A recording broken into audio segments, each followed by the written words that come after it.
Unang pangkat, kasaysayan ng tula. Ang tula ay isa sa pinakamakatang anyo ng panitikan dahil ito ay inilalahad sa magandang wika at likas na imahinasyon. Pangalawang pangkat, istruktura ng tula, sukat at tugma. Ang istruktura ng tula ay tumutukoy sa organisasyon at anyo ng isang tula.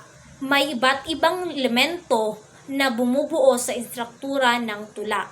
Pangatlong pangkat, iba pang uri ng tayutay. Ang tayutay ay mga salita o parirala na ginagamit sa pagpapahayag ng mga ideya o damdamin ng mas malinaw, masigla o mas epektibo. Pang-apat na pangkat, kahulugan ng nobela, kasaysayan ng nobela, at katuturan ng nobela. Ang nobela ay isang mahalagang katang-isip na karaniwang naglalaman ng mga komplikadong tauhan, mga tagpuan, at isang malawak na balangkas. Panglimang pangkat, elemento ng nobela. Ang elemento ng nobela ay isang mahalagang bahagi ng bumubuo sa isang tula at nagbibigay ng hugis, diwa at kagandahan nito.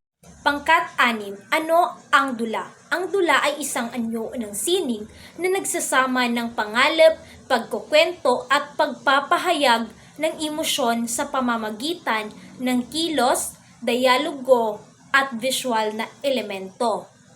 Pangkat-pito, mga elemento ng dula. Ang mga elemento ng dula ay ang mga bahagi na nagtutulungan upang bumuo ng isang kumpletong at epektibong pagtatanghal. Pangkat-8, ang spoken poetry. Ang spoken poetry ay isang uri ng pagpapahayag ng tula sa pamamagitan ng pagbigkas sa harap ng madla.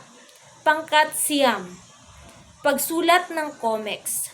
Ang pagsulat ng comics ay isang natatanging anyo ng mga pagkukwento na nagsasama ng mga larawan at teksto upang lumikha ng isang makakaingganyong karanasan para sa mga mambabasa. Pangkat-10, ang pagsulat ng story, concept at sequence sa isang dula.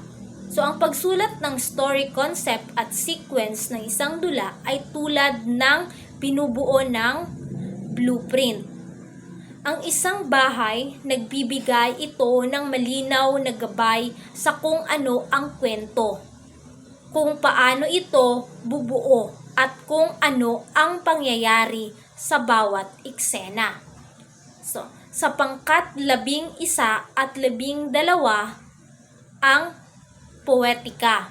Ang poetika ay isang sanghay ng filosofiya na tumatalakay sa kalikasan, pinagmulan at epekto ng tula.